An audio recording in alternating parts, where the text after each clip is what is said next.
Bom dia, boa tarde, boa noite. No, let's go into English because I mean, my friend, which I have, it's smiling and it's my good friend.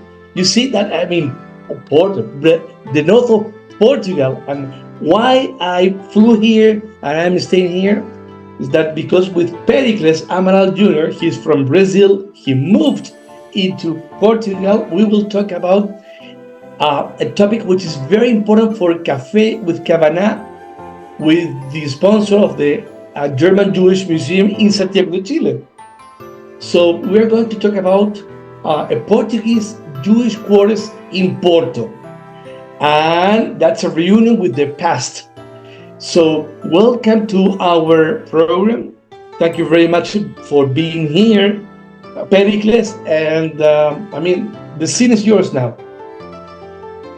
Thank you, Roberto. Thank you for inviting me. Thank you for having me here.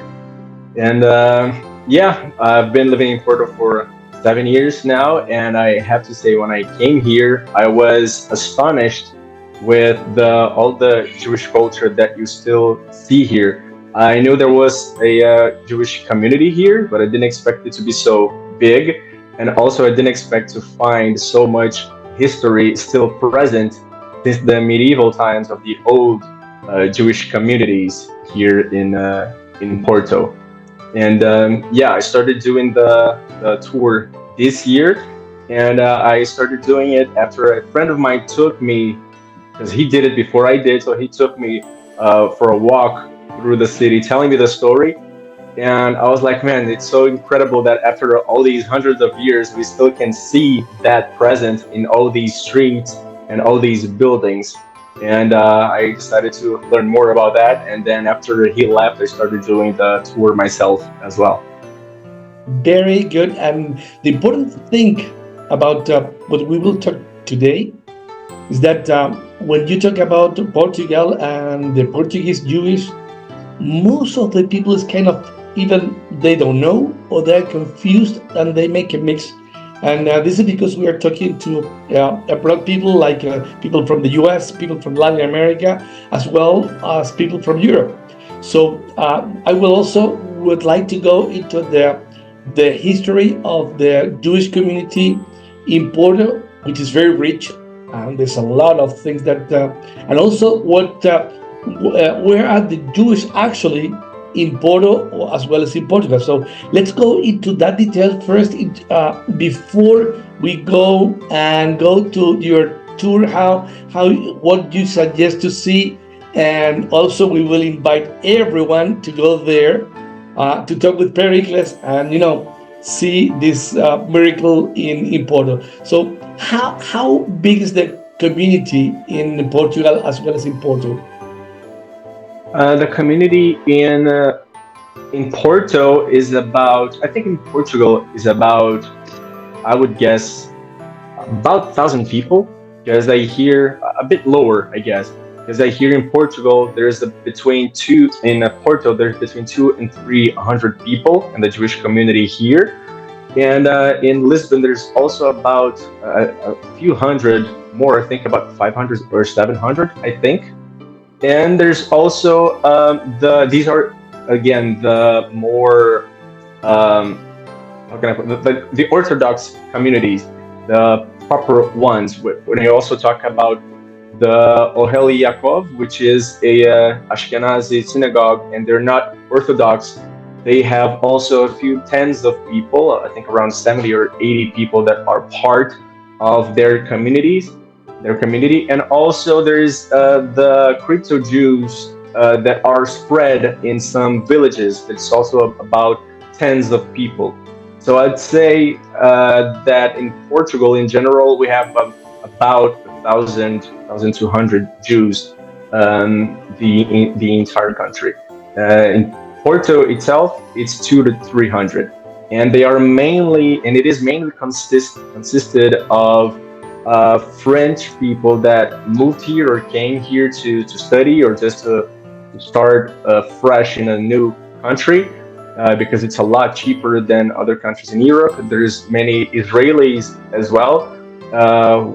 We had a public Hanukkah service last year and it was very full. A lot of people that I never saw before, because you wouldn't, even since when I used to go to the synagogue here, I was familiar with many people, but when I was there last year, many different faces. So you see the growth of the community here, and a lot of Israelis have been living here now as well, and also some American Jews started coming to Portugal as well. So I would say that the three main in Porto, the three main countries represented here in our Jewish community would be France, U.S., and Israel as well. In Lisbon, you find more Portuguese-born Jews than in Porto, to be honest, because their Jewish community there is a bit older than the one here in Porto. Okay, well, with that introduction, I would like to go and see what you can show us in Porto. And there's a street in Porto which is very important. It's called Santana. And I would like, if we can start from Santana, because that street is, why is important? Because the first synagogue and the former Jewish quarter was there. So let's go and discover this area, which is very nice, by the way. I've been there. Oh, you have? Nice.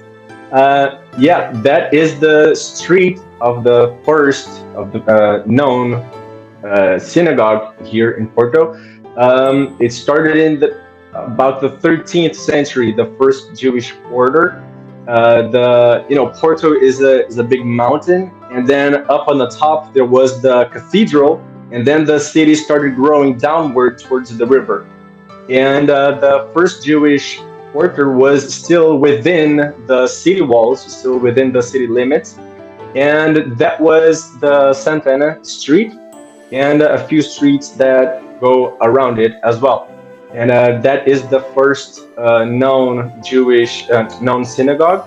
And about the same time, there's also a second synagogue outside of the Jewish quarter, more close to the river, because that's where most people used to work.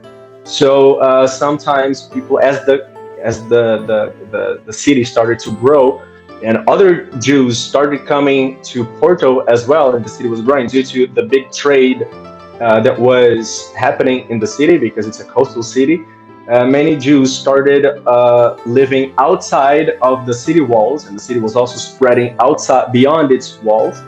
And then they had this other synagogue there as well, in Merchant Street, closer to the river, for the people who worked there. And if sometime during a certain point of the day they wanted to do Arvit during the afternoon, or they wanted to go there and pray, they could just go there because it was really close. And also for the Jews that lived in that area outside of the first Jewry, the first Jewish quarter. And the Santana one is till today referred to as the old Jewish quarter, because that one was the first one, and it started right there that was the embrionary point in that street of Santana. And it was really at the top of the hill, really close to the cathedral. And back then also, still in the 13th century, in the beginning of the 13th century, the Jews and the Christians, they got along very well here in the north of Portugal. So the coexistence was very peaceful as well. And how do you want to do it? Do you want to ask me and I go tell you? Yeah. I mean, we talk about the Santana. We talk about also Merchant Street, which is, it's in the lower of Porto. Let's go to Riviera Square, where the highest class Jews were living. And it's also very important to know what these guys were doing at the Riviera Square. Yeah, so Porto probably. Well, the Merchant Street goes towards the river, but the synagogue would be in the middle of the street. But if you keep going all the way up, you reach Ribeira, which is the lower part on the riverside. And then when you go a bit towards the sea, but not close to the sea, just towards it, you find the big square, which is where a lot of the higher class Jews used to live, because they were fishermen and also traders. They used to trade a lot of pork. Till today, Portugal still trades a lot of pork, salt, fish as well, and other condiments. So they used to live in that area of the Ribeira Square, and not for nothing, the second actually Jewish quarter also started to happen in around that part because the lower part was where they worked, but then from there going uphill was where they started to live in, and yeah, they started to settle there. I have the name of the second jury. Uh, I lost it. Anyways, they started to go uphill, You know, and they started.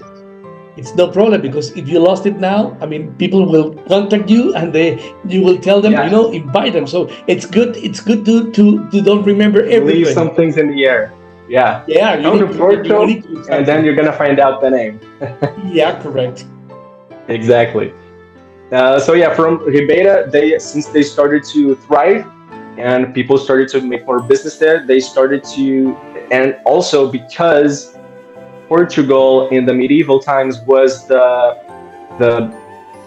sort, let's say, the best. It's a bit of a stretch to say best because it makes it seem that it was good, but it was just not as bad as in other countries in Europe. Jews here, they had a fairly better life compared to, they didn't have regular pogroms here, or they didn't have as heavy property tax or control, so they lived fairly better here. So many Jews started coming here as well. That's why also and since it's very Portugal was a power of trade since a bit over the medieval in the middle of medieval times. So it grew. This area grew a lot. So people started coming here and making money, and the community here also started to grow.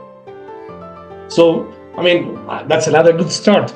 Let's go to Rua do Comercio, to Escadas da Vitória, Passeio das Virtudes. I mean, there are many, many places that, again, I want to invite the people to come to Porto because it's so nice. Let's go and touch a little bit about those three places I mentioned before. Of course. So the Rua do Comércio is actually where the that I mentioned, the second street, the second synagogue was, and the virtue is the actually the high point. It's still actually today is still very people go there a lot because it's a beautiful viewpoint. But before it used to be, it was the one of the Jewish quarters as well, and from there it's still one spot that we go to because not only it's a beautiful spot, but also since it's above, you get to see the the second Jewish quarter at the back, and the downhill where the Ribeira Square was, and also where there used to sit one Jewish cemetery. Well, said Jewish cemetery because there's some disagreement on where the Jewish cemetery was. Some people say it was close to the synagogue of the second Jewish quarter, the second Jewry. Some say it was closer to the river because it was easier to clean the body, so it's not very certain that point. And the Stairs of Victory is also it used to be called the Synagogue Street, and even today the sign there at the bottom, you see the name of the street of the synagogue, and it says even Esnoga, which is how they call the synagogue in Mm. Portugal back then. And it was actually the third. That's the stairs are actually the third Jewish quarter, because after a while the king decided to put all the Jews together in one same point, because you had the Jews beyond the wall, you had the Jews inside the walls, so he wanted to put everyone together in one same spot. Uh, Not only because it's easier to control everyone, since you know where everyone is, who comes and who goes and what they're doing, as well as it was after a war between Portugal and Spain, and a lot of Spanish Jews started coming. So they said it was also for security measures, and that one was actually the first that you could call a ghetto because it was purposely built to put all the Jews there. The other ones, the first one and the second one, was just Jews just went to live there and they were living there and it became a Jewish neighborhood, a Jewish quarter.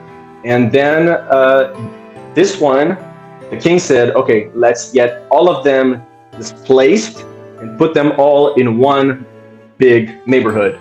And so it was interesting when that started happening because the that border was quite closed.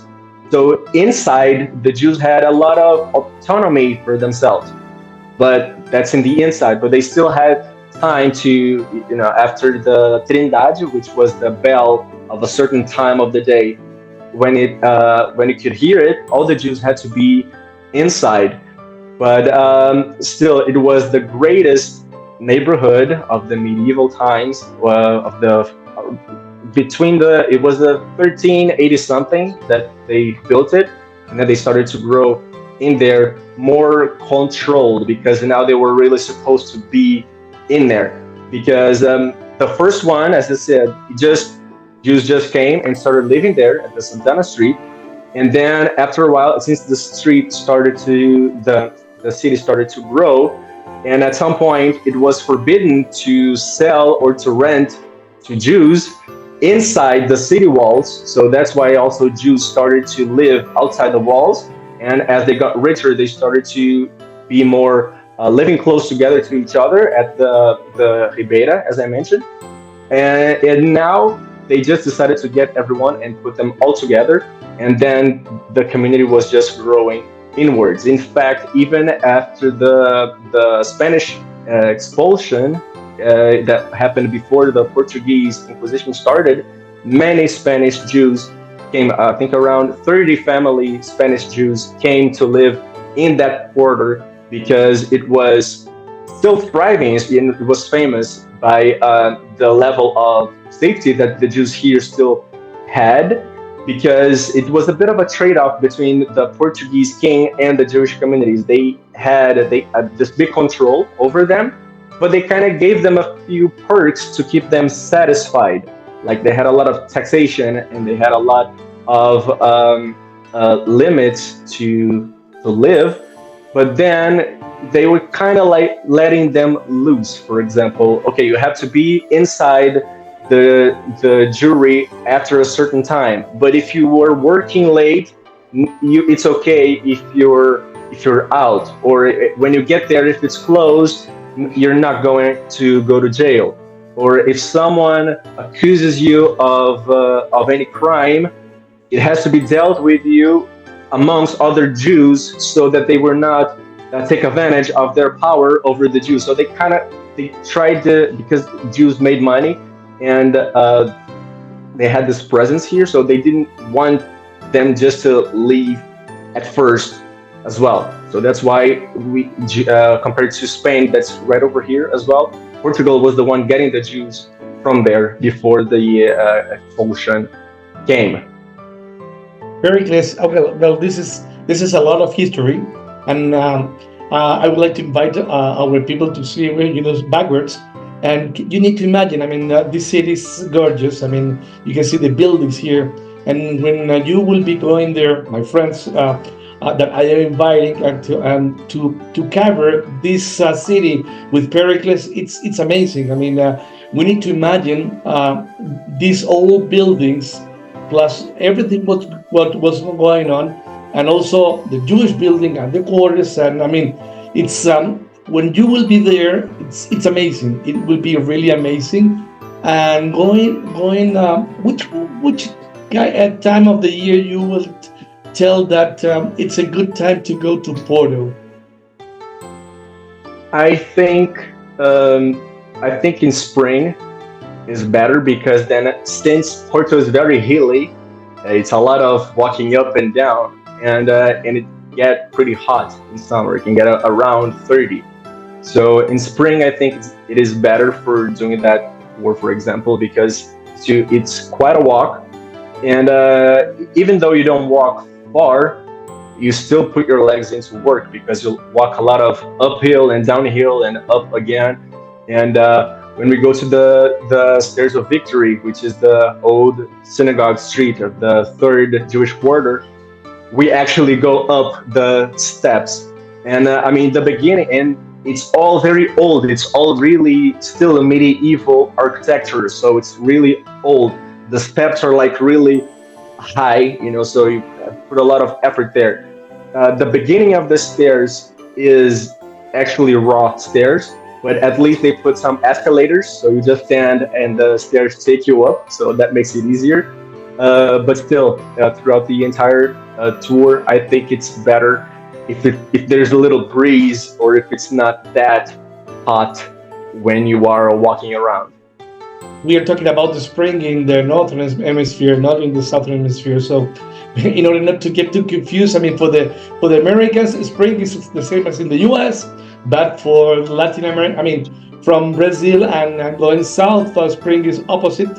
We are talking about other time of the year, so it's convenient. I would say between March and June, it will be the best months to go there. Is that right? Uh, yeah, about that. Primavera, verão, outono. Yeah, about that area because then it's sunny right after winter, which in the southern hemisphere would be autumn, the fall time. Yep. Yeah, after And in around order March, to, it's not raining as in yeah, winter. So after that, before June, is quite a good time.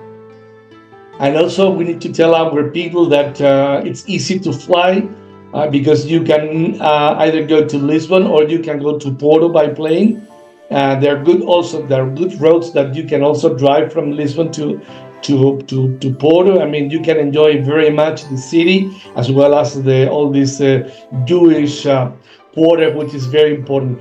Any other things that we can highlight in order to invite our people to go there?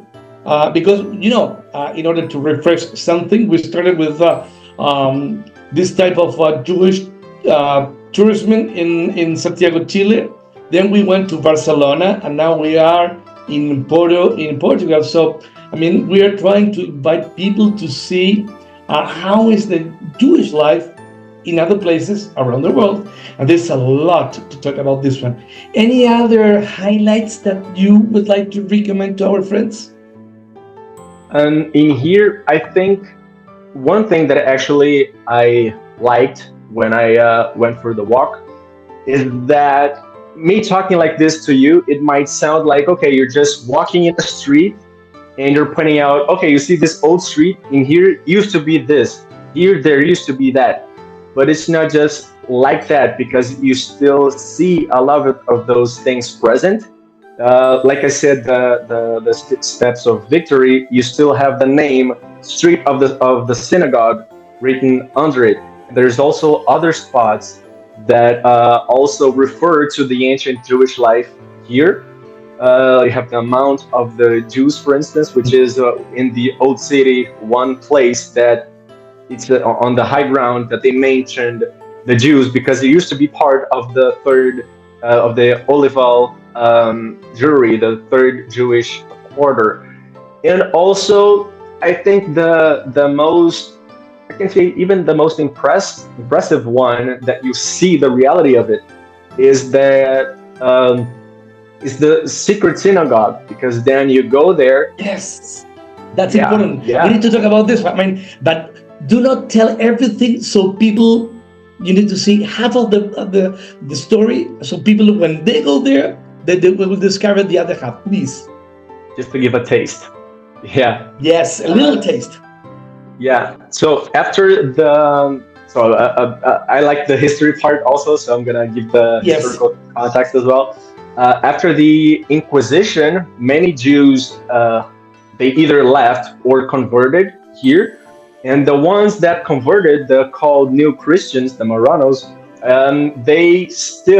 they were Jewish, they were born Jewish, they grew up Jewish, so they stayed Jewish in secret because it was then crime for you to have another religion.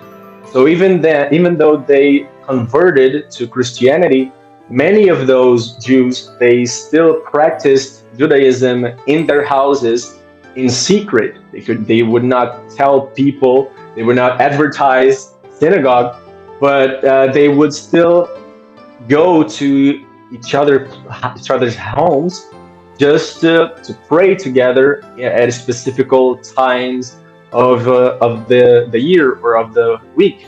And it was found in actually in the old in one of the main streets of uh, the old Jewish quarter of the latest one, actually the third one. Mhm. The main street, they found that artifacts that showed, okay, this used to be a synagogue, in a secret synagogue, because since they could not tell, they and it's actually interesting because it's in the same street that there were two main streets of the third Jewish order. That was an L, the first one that went up, and the other one that went like this. And in Mhm. this, where they meet, is where the synagogue, the real synagogue, used to be before the expulsion. When they meet here, Mhm.